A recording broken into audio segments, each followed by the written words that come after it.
there, welcome to our channel. I'm Vic. I'm Nick. And we're NV Board Gaming. And today we're looking at Tekhenu, Obelisk of the Sun. This is a game published by Board and Dice and designed by Daniele Tascini and David Turksey.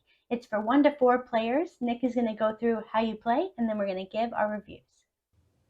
All right, welcome to the table. We are set up for a 2-player game of Tekhenu, Obelisk of the Sun.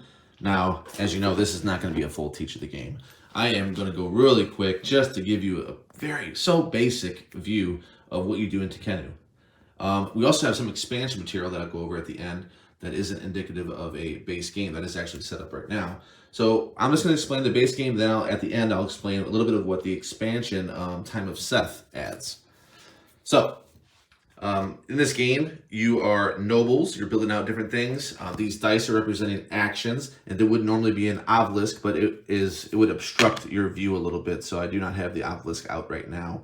Instead, we're going to focus on this arrow. This will be in between these areas. So this is going to rotate around, essentially casting shadows on different actions. That is important because the different actions can be pure, tainted, or forbidden, based on those symbols right there. This will also help you if you have the time of Seth expansion. They'll actually show you the colors. If not, you'll have to reference some cheat sheets like this in the base game. So this is all added from time of Seth. It gives you a little, essentially a cheat sheet on the board to show you where dice line up as this thing rotates. So on your turn, you're picking one of these dice and performing an action correlated with that area of the board. And that's mostly what I'm going to be explaining. To start, you're going to have some drafting. You're going to pick some starting resources, have initiative order and all that, determining turn order, that kind of stuff going on. You'll have some objectives you can go for that you pick between. In a base game, you have 2 decrees to pick from. In the expansion, you have 3, and you're going to pick 1. So we'll just go ahead and move these to the side. We're going to pick 2 of these. You're going to go back and forth drafting. No big deal. You have different actions here. These tiles can change, make you a little more replayable. All that goodie. All that good stuff. Like I said, not going to be a full teach. So, you are going to be doing 2 turns, and then it will rotate. So, when you do a turn, you're going to collect a die off the board and do that action. When it's 4 turns, you'll know that, first of all, because on your board, you are allotting dice to these pure and tainted areas as you take them. So if you have 4 dice on your board, you know you're hitting a mat phase, what they call a mat phase. Okay, so important concept would be that every 2 turns, rotate. And on the 4th turn, you have rotated obviously again because it's a multiple of 2, and you have hit a mat phase, in which you're going to return all 4 dice and do a few things. So I'm gonna go back here. All right, so let's go over most important things. Let's go over some actions. So in Tekhenu, let's see, you can build statues over here. I'm not going to reference all the gods here, but here's Horus. I don't know all the gods, so Horus I do know. You're going to select one of the dice. You can do yellow, brown, blue would be an expansion, so I won't explain that just yet. Blue, red, and green is not out at the moment, but that is also expansion color. So some actions, it matters what color you select. Some actions, it matters what number you select. This is for building statues. So you can build statues, different spots on the board to do different things. Here, over here. Everywhere you can see that it's a statue. They give you different bonuses. So if you were to build it here, you would be able to get boons whenever somebody does that action. And those are listed right here. Right there.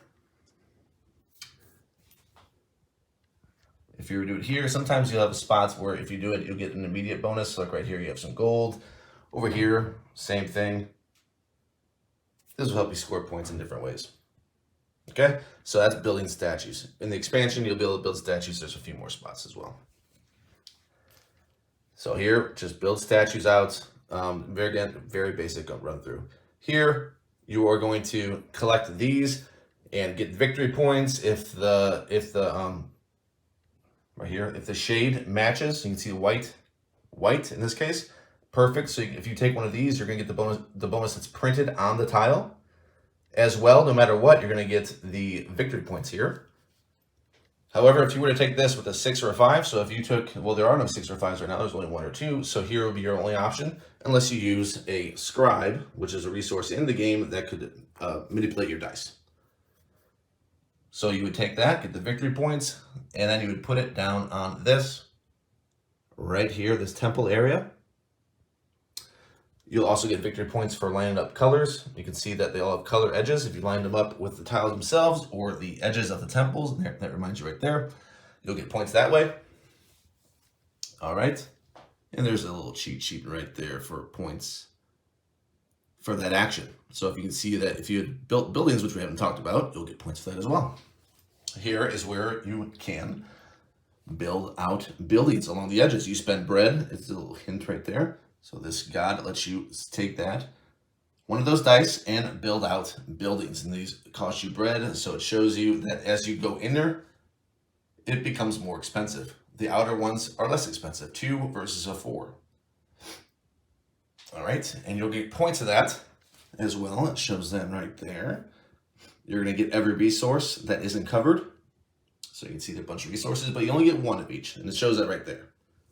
So just because it shows 2 bread, you won't get it with this action. You'll just get the 1, but you'll get it for the road right there.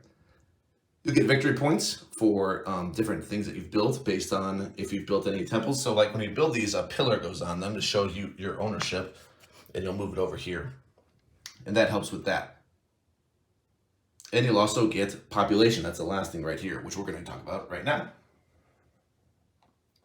So we have population and happiness. There's a few things with this. Your happiness can never exceed your population. Your happiness also dictates what kind of cards you have access to.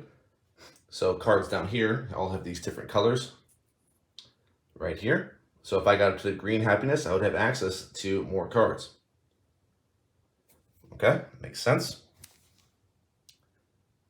Right there. Also at the end of the game, you can see these triangles. If your happiness is at a certain threshold, you're going to get points for that as well.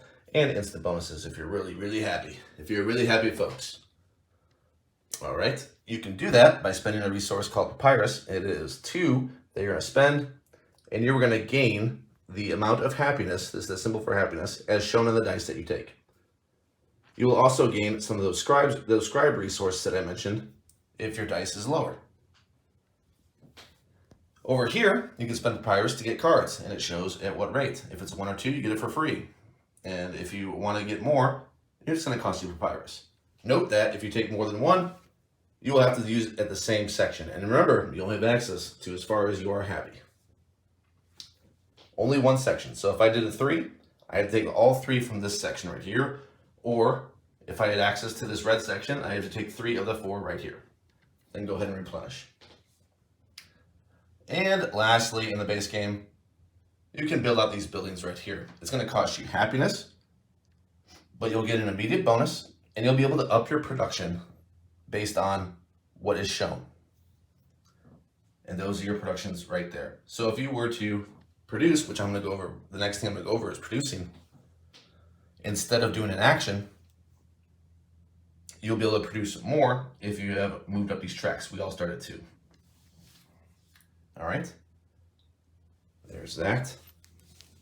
Majority gives you points as well. So if you have a majority building in any of these rows, you get 3 points at a scoring phase.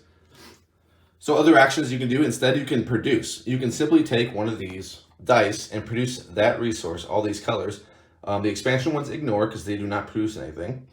So if I were to take this, I would get 4 bread because it is the brown resource. So it's all based on the color. The gold is papyrus.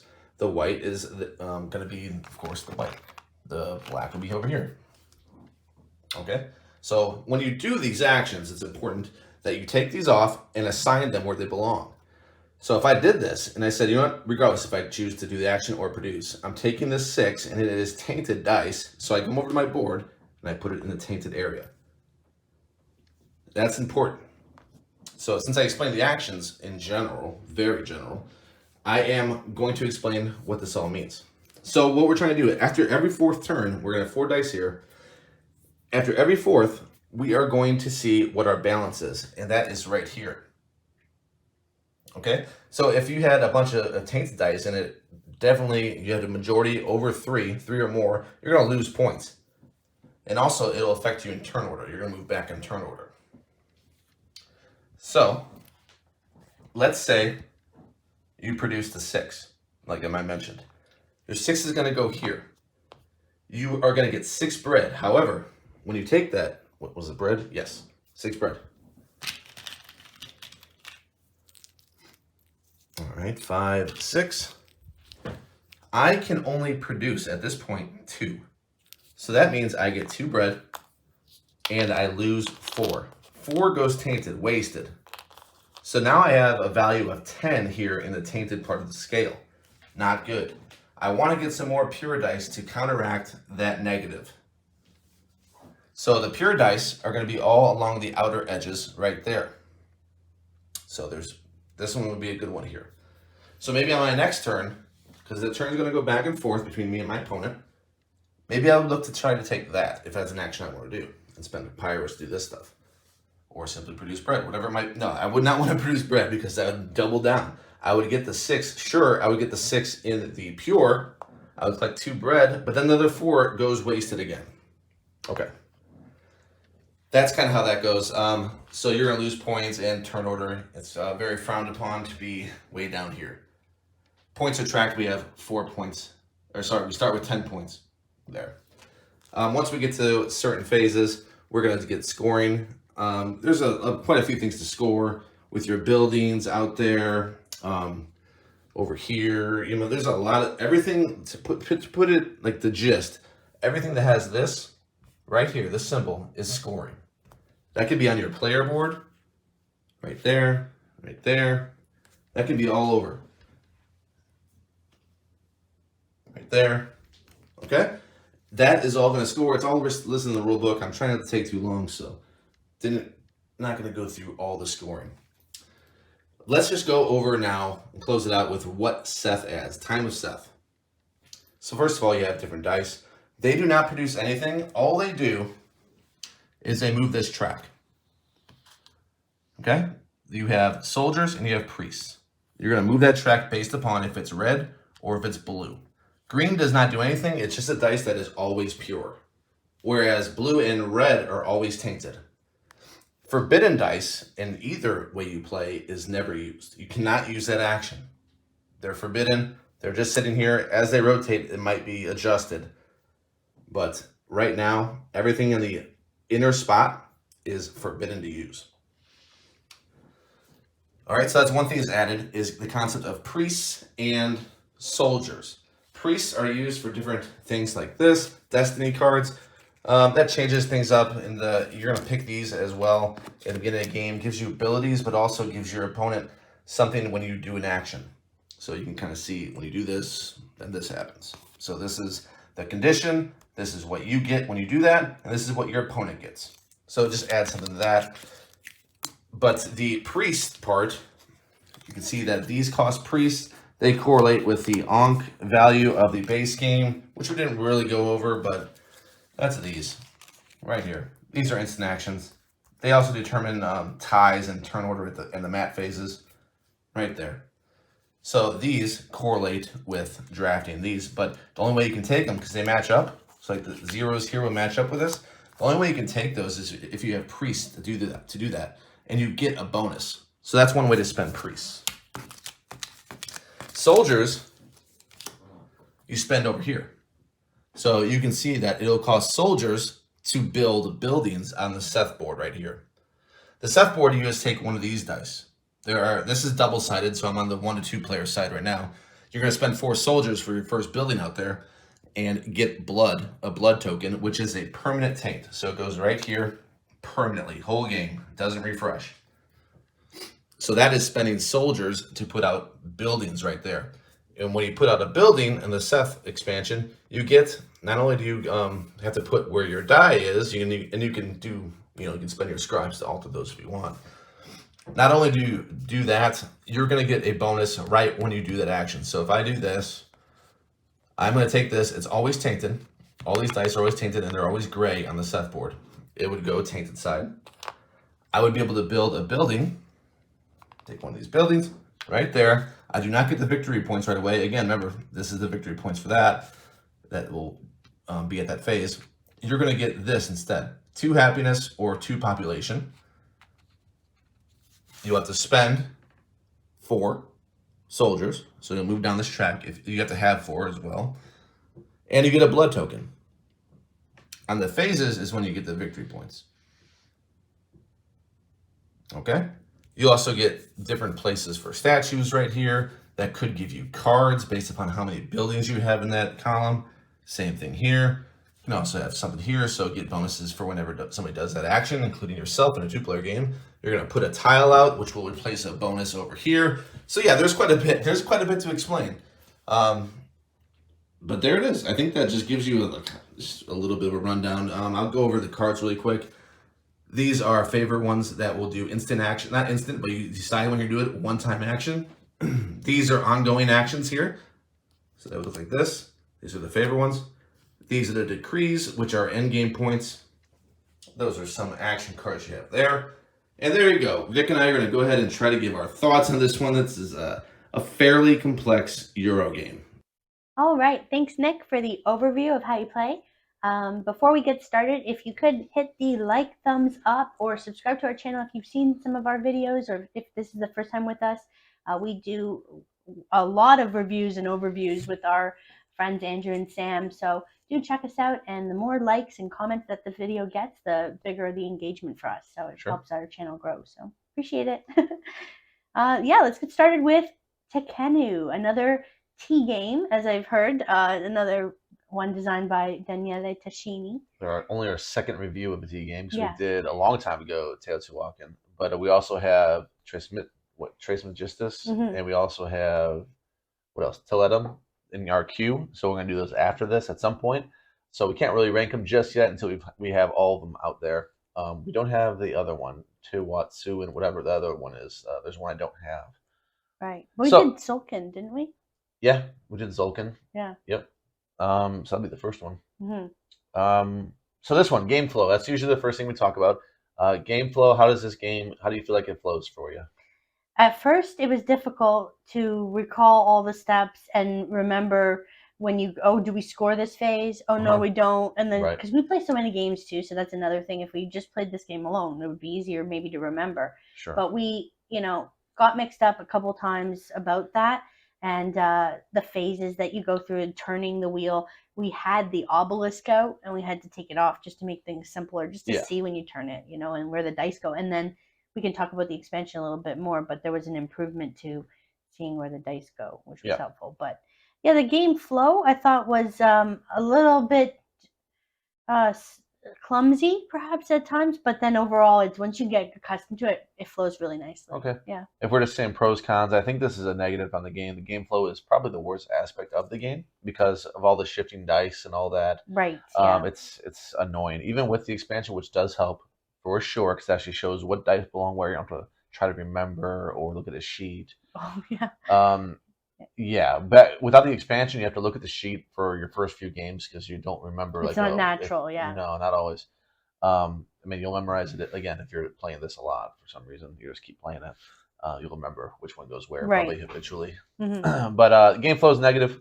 There's no getting around it. Every 2 actions that you do, it has the shift. The board has a shift. And you have to manipulate dice in different ways where they belong, and that's every 2 actions. And then yeah. So it's pretty repetitive. It comes up quite frequently, but I feel like you get into a groove. It's like riding a bike, Yeah. No, maybe. Maybe. I'm not sure, but I like the flow of how quick the turns can be sometimes. Although there is another element of not being able to get a dice that you need. That was our next topic. Yeah. Downtime.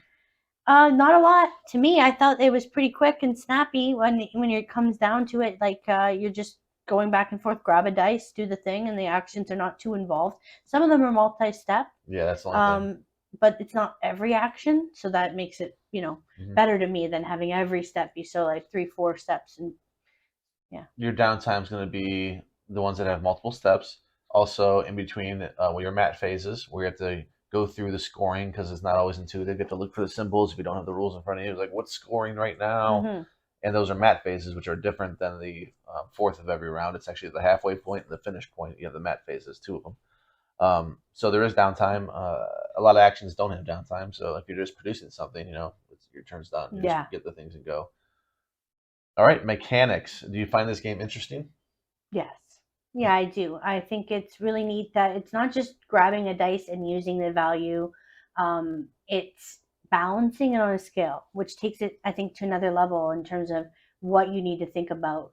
Because you can't just, some dice just are not available, or some dice are available only as a tainted dice, or it's only as a pure dice, and I don't really want that one. Maybe I'll just bring it down in value with a scribe. That's cool. There's ways to mitigate that. I love mitigation. You know me, give me a way to do something to get out of things. I hate having to accept but then you have to wait and you can see where the dice are going to be put out in the wheel. So you can see okay, the next time we fill that area you can anticipate actions very well. Like I find that you can plan, I'm going to drop a statue here because I know next time I'm going to go do that action because the dice are going to be there or something. Yeah.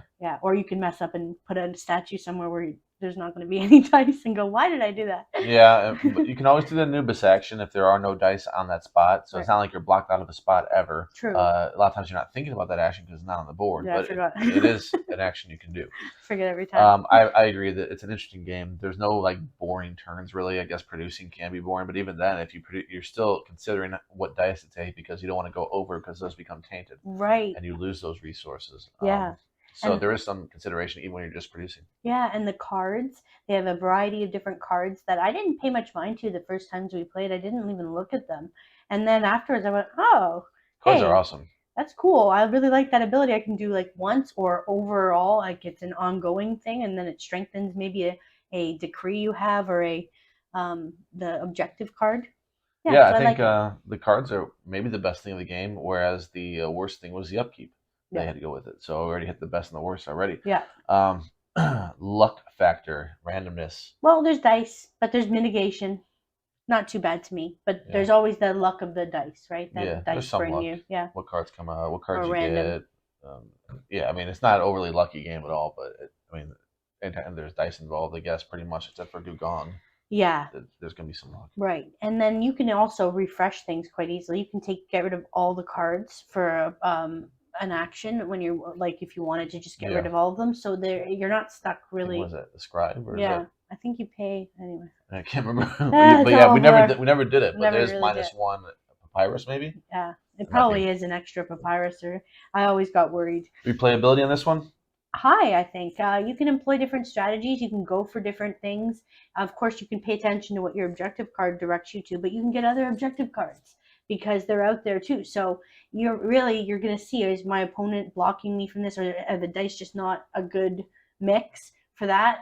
Maybe I'll go do something else. And I'm kind of a player that I'll end up doing the statues a lot by default. I just like doing statues. I like feeling the gratification of getting rewarded for future actions. But I do think that it's high in replayability. I don't think I can get sick of making statues. Yeah, I think this is very replayable. Even if you don't like the game, I think it has enough to where you have to say it's replayable if you do like it. Just because there's just things that are changing all the time. The cards that come out are going to be changing. You might go different strategy. You might go heavy on statues, cities, temple. I don't know. You might go up on happiness. The workshops, you can. Mm-hmm. Yeah, the Seth board if you have the expansion. Mm-hmm. There's a lot of things you can go for here. You can go for the end game points that can be. You can keep going for decrees, trying to build up your happiness, get more decrees, and you start with one already. Tracks, resource tracks, there's a lot. Yeah, there you get points up. You go up there. Yep, exactly. So replayable, yes. Scalable. We've only played this at 2. Yeah, never got a chance to play it at 4. We had Ambition over the weekend, but I think that it could scale interestingly. Yeah, don't take our word on this one. Yeah, I see a potential, but I don't want to speak to something. And we'll see at that one. I can't hit on that. No. That's how scalable it is. It worked great at 2. We are not credible for that. Correct. Table size. It's not too bad, but it does have your own player board and a board in the middle. So yeah, I think it's fair. Yeah. It's not awful. It's similar to, I don't know, Zolkin. Yeah. Similar to that. Theme is very cool. I like it. I'm a fan of Egyptian themes. With the obelisk, this leads into table presence. I think it looked really cool with the obelisk. I like the way that the dice are different and they represent if they're tainted or not or pure. Or they're on a track. It's well laid out and things are even segmented.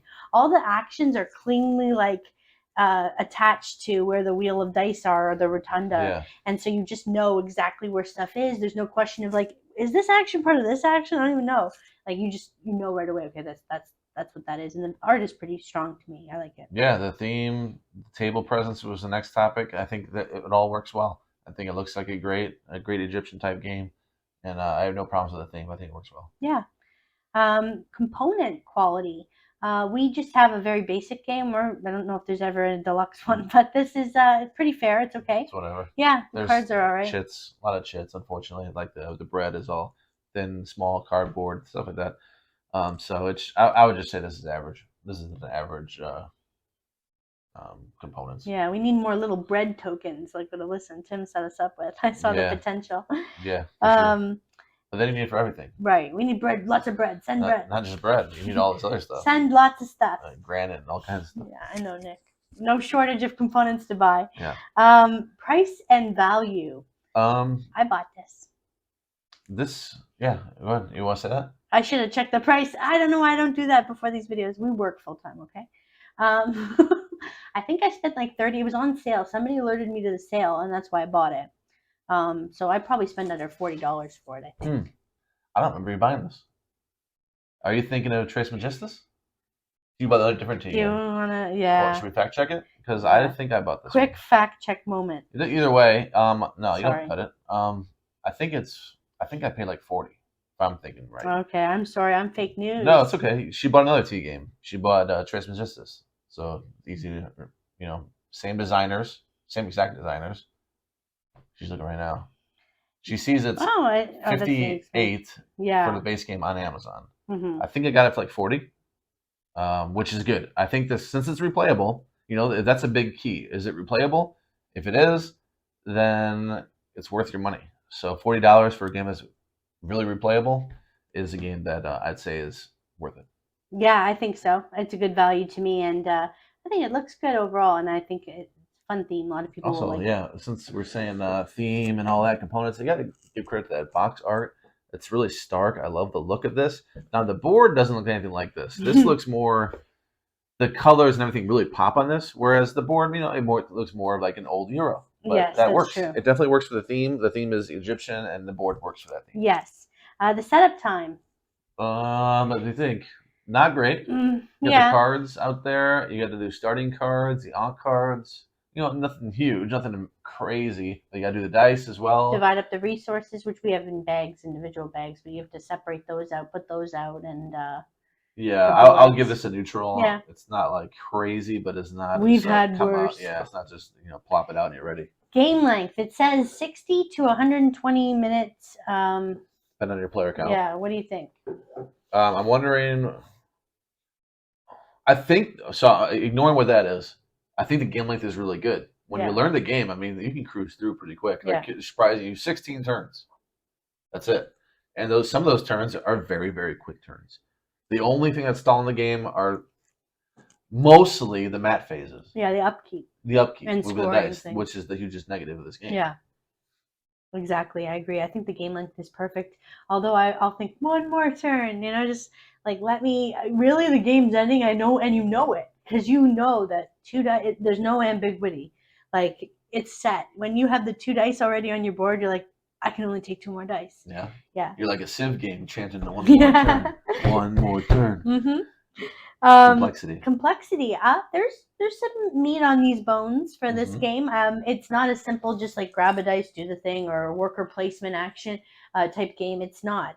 It's got some thought that you have to think ahead of what you're going to end up doing. Or you're going to have the resources. How many times have I went to go do something? I'm like, wait, I don't have that, or you can't produce enough of that to have. It's going to take too many actions to do something. Yeah, this is a game that probably isn't that easy to teach. And I thought of that when I was teaching this game, like putting up the teach portion of this video. It's like, ooh, I'm not going to look forward to teaching this. So I did such a brief overview of it. And before we get to the last category, which is the most important fun, we'll talk a little bit about the expansion. Mostly me, because Vic didn't really use it. Vic didn't really use the I was busy, man. You're good at the base game. You're just going to focus on that stuff. And I think you won the game, I think, just focusing on base stuff.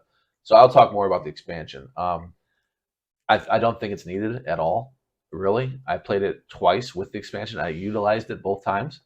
And I just think it's not that great. The best things, it gives you an option to use more cards, and the cards are the best thing in the game.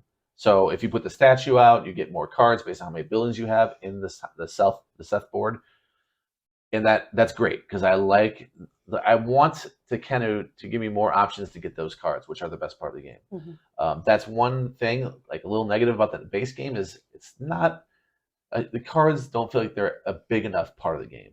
It's like almost an afterthought after you play a few turns. Then after you play a few games of it, then you start focusing on it. That's what happened. You're trying to grasp the game, and you're like, oh, I don't have the action. I have 16 turns, so I want to mess with these cards. And there's quite a bit to learn on the cards. A little bit, there's a little bit of a learning curve. You got to see what it all does, and some of the names of the Egyptian gods you don't really. It has a symbol on them. Yeah, you can look it up. So helpful to get the little. But when you're focusing on so many different things, you're learning the game. You're not really wanting to learn everything down there as well. So that's kind of. But once the game is going and you understand it better, I think the cards are such a strong point, and Seth does help get those cards. It also gives you the best part of it is that wheel in the middle. It improves the wheel, and the wheel is the worst part of the game because in the base game it doesn't say anything about the dice. You just have a standard wheel, and it shows if it's shaded, if it's sunny, or if it's dark. That's all you have. And a sheet, yeah. Yeah. Oh, yeah, that says they have. Yeah. But then in the expansion, at least it adds the colors of the dice and says, this is where they belong when they're here. Perfect. We needed that in the base game. For that alone, that's like the best part of Seth. It feels like Time Seth is that. Yeah. The board, take it or leave it, the Seth board doesn't really matter to me. It adds a different board off to the side that you can mess with, and I did both times. And I don't think you need it. I wouldn't recommend buying the expansion. I just wouldn't, unless this is a game you're going to play the hell out of. Yeah. So was it fun? So Tekhenu, as a base game, is it fun? Yes, it's a fun game. Yeah. And I think that's pretty much a given if I say it's interesting. If I say in that category of mechanics, if it's interesting, I'm going to say it's fun because it's interesting. Interesting is fun to me. It's the same thing. Pretty much. There's going to be some game out there that's like, oh, that was interesting in a bad way, Like, that was something. This is in a good way. There are pros and cons, but I do think this is a fun game. What about you? Yeah, I think so too. I enjoy playing it. I look forward to playing it when we do, and I enjoy the theme, so that captivated me right away to play something like that. And I like dice games, so yeah, this is a very fun game to me. And Sam on our channel, Samantha, likes Egyptian themed games, so I think we have to teach her this game. Yeah, it might be a little more heavier than she typically plays, but Sam is a good sport. She'll play those heavy games even if it's not our favorite. I mean, we'll play the light games even if it's not our favorite. Yeah. So I think we're all good sports on the channel. Love her. So we'll have to teach us to her because it's a theme she enjoys. All right. So scores. Scores. Mine is a 9.2. Woo! Yeah, very high on this game. I got sad when you talked about the negatives of it because I just want to love it. Defend it. Yeah, I want to love it. Yeah, what do you mean? It doesn't take a long time to mess with the dice.